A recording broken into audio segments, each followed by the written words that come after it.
Marriage తర్వాత ఇద్దరు కలిసి ఉండాలి అంటే వాళ్ళ లైఫ్ స్టైల్ ఎలా ఉంటే బాగుంటుంది అంటారు? లైఫ్ స్టైల్ ఏం లేదండి. ఏ ఇద్దరు కూడా ఎగ్జాక్ట్‌గా సిమిలర్‌గా ఉండరు. సో, ఒక 80% అంటే పెళ్లయ్యే ముందే కొంచెం మాట్లాడుకొని, వాళ్ళ లైక్స్, డిస్‌లైక్స్ మాట్లాడుకొని, ఒక 50% అన్నా సిమిలర్‌గా ఉన్న వాళ్ళని చూస్ చేసుకుంటే బెటర్.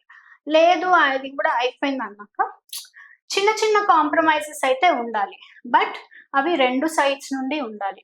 ప్రతిసారి ఒక్కరే కాంప్రమైజ్ అయినా కూడా ఆ ఫ్రస్ట్రేషన్ బిల్డప్ అయిపోతుంది. సో, ఇద్దరు కూడా ఒకటేంటి రియలైజ్ అవ్వాలి అంటే, ఏ ఇద్దరు పీపుల్ సిమిలర్ ఉండరు. సో, నేను మొత్తం ఆయన నాలాగే ఉండాలని ఎక్స్‌పెక్ట్ చేయగూడదు. అండ్ ఇంకొకటి ఏ ఒక్కరు కూడా మీకు కావాల్సినవి అన్నీ ఫుల్‌ఫిల్ చేయలేరు. సో, వాళ్ళ మీద అంత ఎక్కువ ఎక్స్‌పెక్టేషన్స్ పెట్టుకోగూడదు.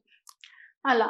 సో, ఇద్దరు కూడా కొన్ని విషయాల్లో కాంప్రమైజ్ అయితూ వెళ్తే అప్పుడు అన్నీ బానే అడ్జస్ట్‌మెంట్ ఉంటాయి. అవుతూ ఉంటాయి. అడ్జస్ట్‌మెంట్ అవుతే సరిపోదు. కానీ ఆ అడ్జస్ట్‌మెంట్ 2 సైడ్స్ నుండి రావాలి. ప్రతిసారి ఒక్కరే చేస్తే ఆ ఫ్రస్ట్రేషన్ బిల్డప్ అయిపోయి ఇలాంటి నేనే ఎందుకు అడ్జస్ట్ నేనే అవ్వాలి? ఎందుకు ప్రతిసారి అన్న బాధ వచ్చేసి అది ఇలాంటి వాటికి దారి